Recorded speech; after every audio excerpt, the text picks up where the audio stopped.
আল্লাহ ডাক দিয়ে প্রিয় তোমার আমল নামার দিন নামাজ টামাজ দেখতাছি না ঘটনা কিতা কবে যে আল্লাহ পড়ছি তো না হলে ইমাম সাহেব জিগান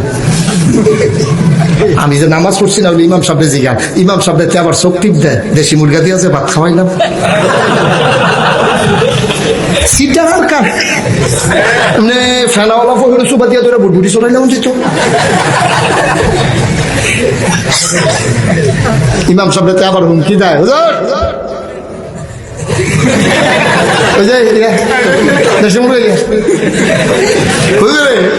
আবার কায়দা করে জবাব দেয় হুজুর যখন জিজ্ঞাসে হুজুর তাই আপনার সাক্ষী মানে ঘটনা কি হুজুরে কায়দা করে আমি তো আল্লাহ আকবার কইয়া নিয়ত বেঞ্জালিছি ফিসি দিয়ে আইসেনি কইতাম পারতাম না সালা হুজুর তো দাওয়ার ঠিক না হলে কায়দা করে জবাব দেয় আমি তো নিয়ত বেঞ্জালিছি সামনের ভাই ফিসি দিয়ে কেড়াইছে কেড়া গেছে আল্লাহ নিকিতা কইতাম পারাম নি আমি দেখছি অনেক খেয়ালও করছি না